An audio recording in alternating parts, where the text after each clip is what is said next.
Are you watching that mess that's going on right now with the caravan coming up? Are you watching this? Well, we're certainly watching. Welcome back to The Next Revolution. Breaking tonight, Customs telling a caravan of migrants from Central America that the San Diego port of entry has reached full capacity. Hundreds of men, women and children have gathered there seeking asylum, many claiming that they're looking to escape gang violence. They're likely going to try again tomorrow to cross into the United States. The Trump administration has called the group a threat and is urging those families to go through proper legal channels. Joining me now is syndicated columnist Ann Coulter. Ann, how are you doing? Nice to see you. Nice to see you, Steve. All right, so I suspect you've got a lot to say about this. Let's go with what's going on down there in at the border right now with a caravan. What's your take on the caravan and what the Trump administration is doing about it? Well, I wish Trump would just stay on the road like he was in campaign mode again, because he gets instant feedback from the crowd, and that's when he says really popular things that get Republicans elected and could possibly defend against a blue wave. But then he gets back to Washington, and he's not doing anything about the caravan. I mean, he sent out a tweet a few weeks ago saying, oh, don't worry, thanks, Mexican government has stopped the caravan. And then the Daily Mail goes to Mexico and says, no, we haven't stopped the caravan. We're giving them 30-day passes, 20-day passes to make sure that they can make it to America. They're not all traveling with the caravan anymore, but they're spreading out so they can go to different access points. They are 100% still coming. All they have to do is step across the border. Oh, and they have lots of lawyers from countries without borders advising them. This is a political attack on our nation by a political group that doesn't believe nations should have borders. They're advised, they're told what to say. They step across the border, they say asylum, and that's it. They're going to get shipped in, and we'll get another round of MS-13 and another round of MS-13. I mean, Trump has a lot of power. Yeah. He was the one who was elected. It's Republicans and Congress that the American people hate. If he wants Congress to pass this law, it wouldn't be very hard. Maybe if you spend a little more time on making America great again and not working on making South Korea and China great again, he could get back to pressuring Congress to do something for the American people. And that would be pass a law saying you don't just get to step in and say, I'm claiming asylum, and then get a bus and a box lunch into America. And then there's also the point about the wall. I mean, these pictures, I can't think of anything that's a more direct argument for what he was saying all along, which you know doesn't seem to be happening.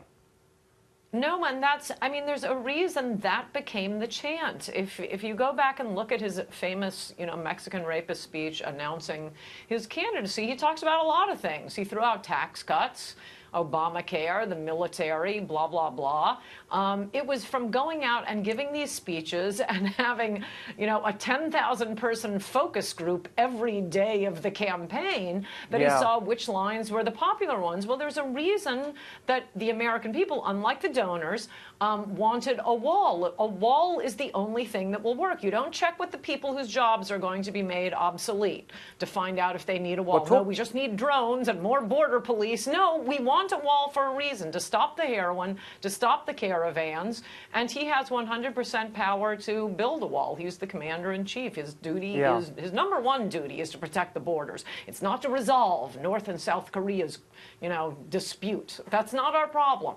North Korea is China's problem.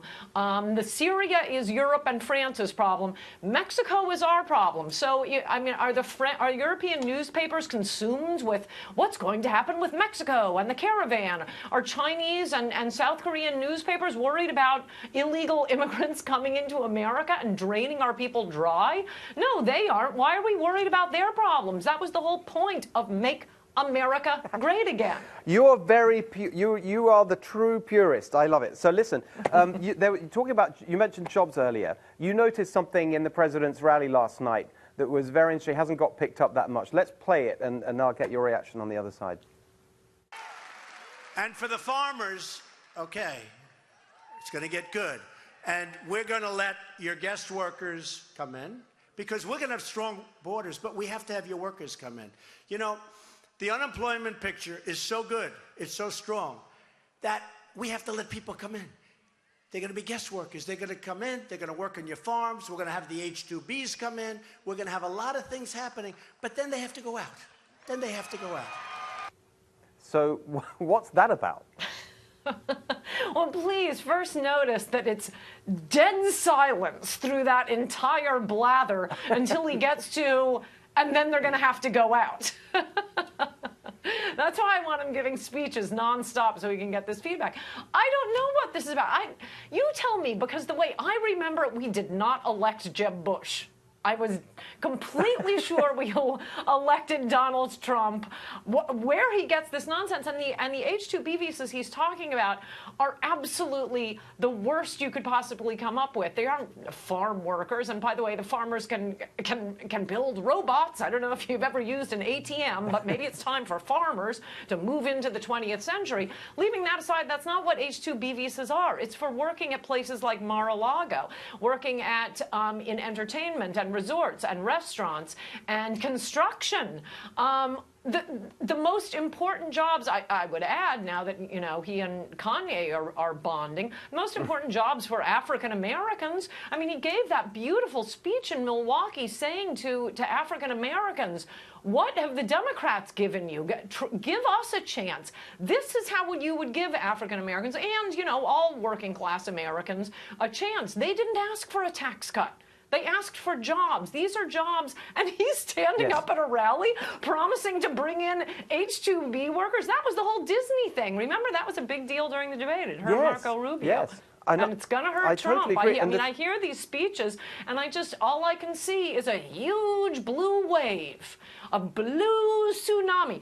But there is still time. Trump can bring it back. One piece of good news. I'm sorry, I'm going on like this endless monologue, but one piece of good news, Steve, is yesterday's New York Times had an article saying that Trump is disregarding the advice from the loser Republicans, i.e. Paul Ryan and Mitch McConnell, to talk about tax cuts. Because he finds those issues boring, and he would prefer to talk about immigration and trade. I am 100% with the president on that, and that's the only way to stop a blue wave. A lovely moment of unity to end on. Anne, thank you so much. See you soon. Thank you.